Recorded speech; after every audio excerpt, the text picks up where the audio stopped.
Pwede na rin.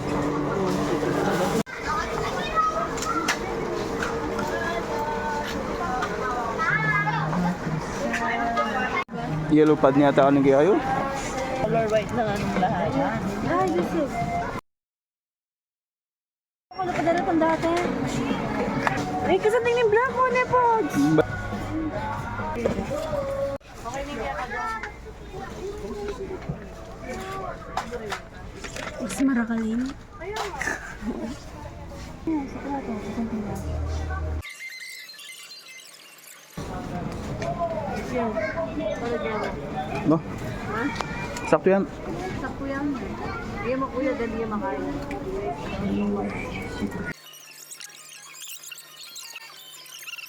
Halawak na na size ketong dati na, oh. Bakit may pakatatay? Lang sakto lang mo, bro. Go.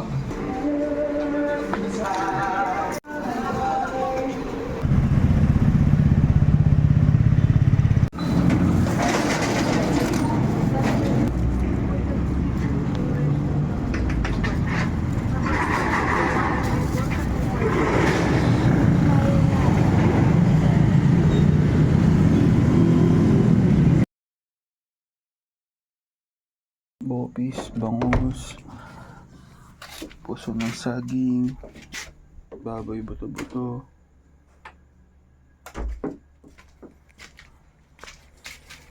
Yun, mapagpalang araw mga kasawla. Kumusta po kayo? Kumusta po ang lahat? For today's video ay may pasok na po ngayon. First day of class nila ate at ni Bunso. Kuha daw tayo ng bangus.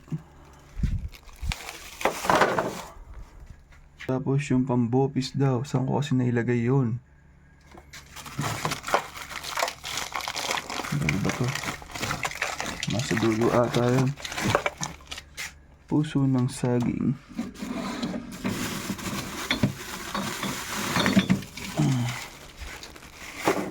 Yun, nasa sulok pala siya. Hindi siya nagsasalita. Pero parang pulang-pula. Pambopis. Grabe, kapit na kapit. Inayos ko pa lang to kagabi. Ngayon ayaw matanggal. Dikit na dikit. Ay. Nasa dulo pa man din yun. Nako. Ito pala yung pinapakuha ni Saw.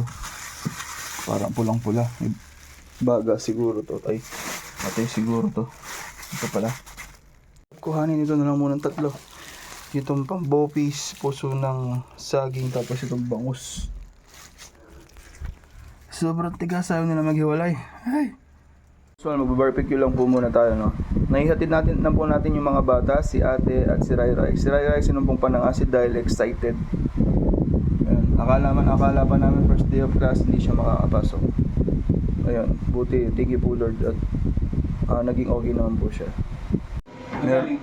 Meron rin tayong ano dito, pulutok. Ano sa Tagalog nito?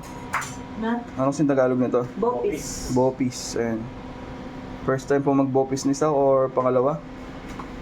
First time ba to? First time. Din tayong ito. Sisig puso ng saging. Tsaka partner niya na bangus. Tapos yung imbes na yung karne po, na yung sabaw natin, baboy po yon. Naging manok po siya dahil hindi po natin siya mahugot sa rep. Dumikit siya masyado. Kailangan pang i-defrost. Comment down below kung maganda ba yung mga chest freezer.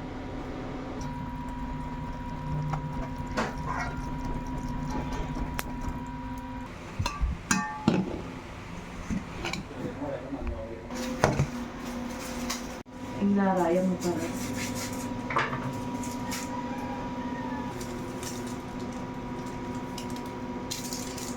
Try po natin yung bopis dahil first time po ni Sao to. Tawag dito, pulutok. Pulutok sa Kapampangan. Isa din to sa mga favorite kong in-order sa mga karideryano nagtatrabaho pa Ako ako. din. Yan. Ito, tapos kare-kare. Yun, tapos tingnan natin. Uy, dami oh. Yun oh. Ew. Luto na ba yung puso saging? Yan. Ay, yung pangarap ko po natupad. Yung iba-iba yung ulam ko. Sige. Yun oh. Yun oh. Kain pa muna tayo. After natin mamprito ng ano, ay mang-ihaw. Tapos mapiprito na tayo ng bangus ki. Ito, para saan itong mga itlog na to? Almusal sana nila, hindi sila nakapag-almusal. Ah. Naninigas sila. O yun, ano, naduduwal dahil excited. Si Rai Rai nga, naduduwal siya. Akala namin hindi siya makakapasok. Ang putla niya kanina. Tapos si ate, yun, nakatid ko na Nagpapalit din. lang siya dahil baby pa siya, asawa. Nagpapalit pa siya.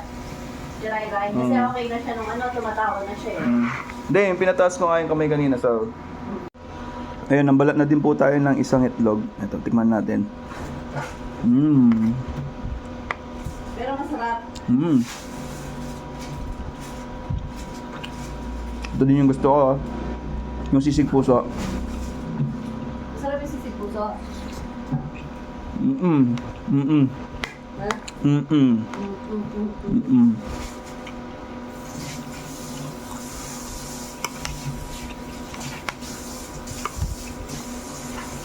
Maring EJ, naka-advance order siya kagabi eh. Yang? Chicken barbecue, sisig puso, tsaka daing. Yung may baba pala, pinapaano. Sabihin mo,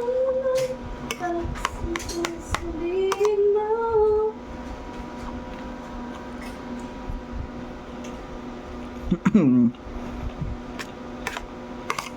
Sisig puso yung nga babaw ko.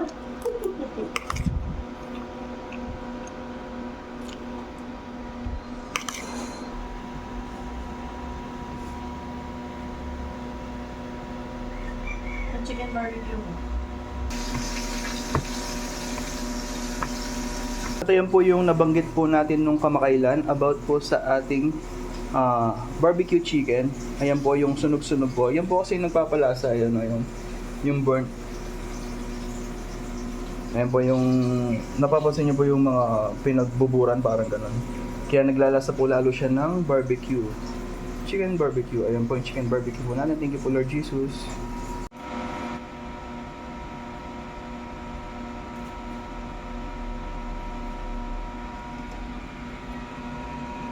At yan, di muna tayo nakapaghugas ng mga plato. Deliver lang muna tayo. Medyo Marcy J, kunande kanya ni Gechat ba? medyo ano po tayo sa time management ngayon dahil may pasok na. Medyo inaaral-aral pa natin siya. Grabe, naamig pa yung sarili. Naligo na ako. May barbecue pa din ako. Mga ulam natin. Carinderia Fields. Kung ari po kayo po yung namimili.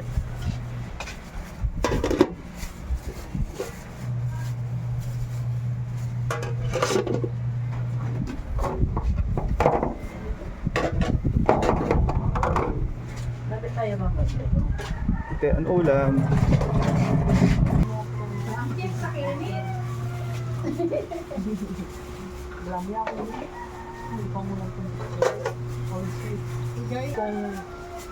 Saya, big boy. Ito na yung kamatis. Ganyan ito mali, ito yung kamatis kay big boy.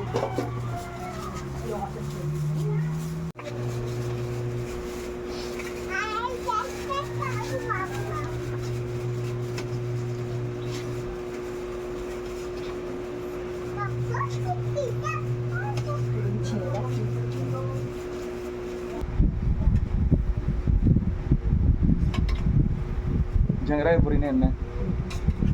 Follow Jess. Thank you. Ay! Padalan ko na sana pa mga tap. Pag mag-isang itang kakayan. Summer ng AJ. Sip ang bawas. Atin pa. Salip pa nga ito.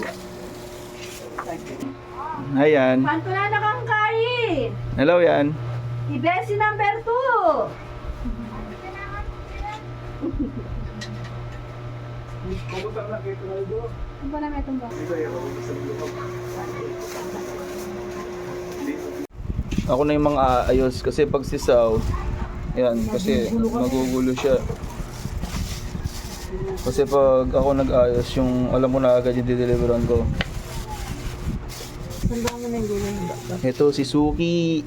Grabe, Suki po silang lahat actually, Suki po silang lahat. Sila madam lang, inaraw-araw lang po talaga. Grabe, thank you po. Shout out kay Ma'am Sayre. Thank you po Lord Jesus sa mga tao po na to. Bali, ito yung mga una na dadaanan. Si Ate Halin? Halin niya? Alin. Ating Halin. 200 na eh. Kailangan ko po yung videoan pag may mga ganito na number.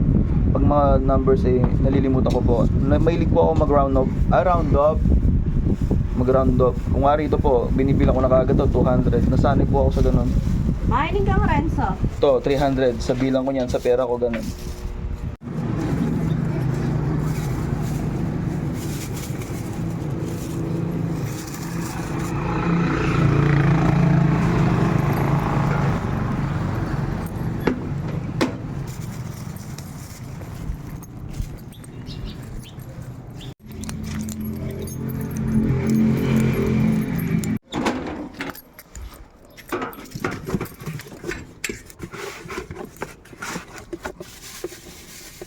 Lang. Magkanya 155.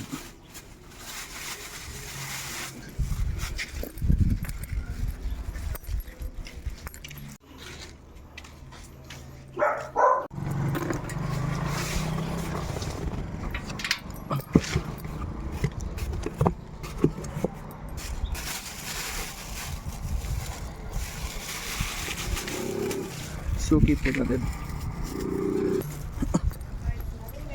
Wala po. 280 ya po. 280.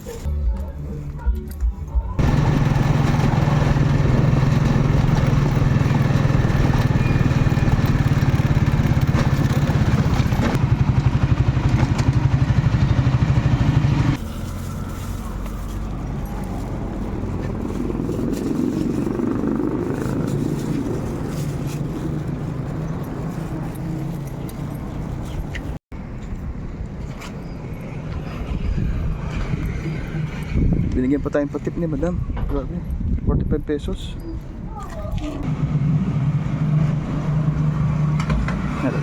Thank you. Bigay na ng 45 na tips si ma'am, ano, yun sa may up and down. 45, gulat nga ako eh. Oh ma'am, sabi ko ang laki po. Tapos nagpakarga ako ng 50.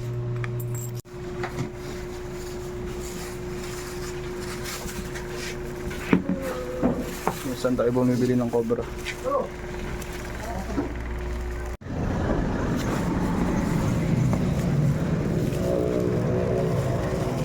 Yung ate Len, ay, alam ba rin? 160 mo. Abo, may itong Cobra Pales ko niya muna. Ay. Thank you.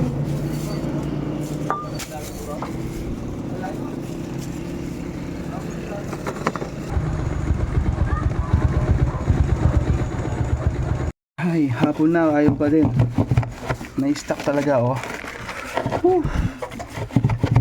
Ay, talagang makuha. Ginawa na lahat-lahat. Ay, hinubos yung pasensya ko nito kaninang umaga. Isang oras ko siyang talagang pinipilit tanggalin. Ewan ko, tingnan yung mga daliri ko. Tigil ko lang eh, baka ma-defrost tong mga to. Eh, masiraan pa tayo. Kaya yun, tinuloy natin ulit. Nang ayaw talaga. Tapos, alam nyo pa ba yung masakit dyan? Akala ko ito yung pinapakuha ni Saw. Yung palang pinapakuha niya nandito lang sa bungad na ako din yung naglagay. Ngayon, nakala ko, nagkamali ako. Nagtatako ba? Paano nag-flat yun? Sabi kong ganun. Tapos mali pala, kaninang tinignan namin. Dahil nga kaagising lang, parang nalimpungatan. Alam ko kasi nakabalot to ng plastic na pang pure gold na yun. Pares sila nakabalot.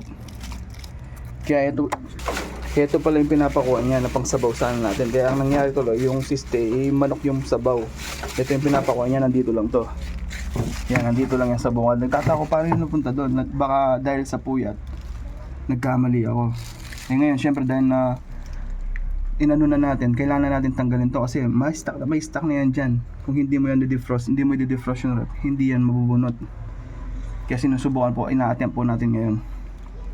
Kaya yan mga kasalo, habang sinusubukan ko po ito, maraming salamat po sa wala po ninyong samang panonood. Hanggang sa muli, ingat po ang lahat. God bless us all po. Bye!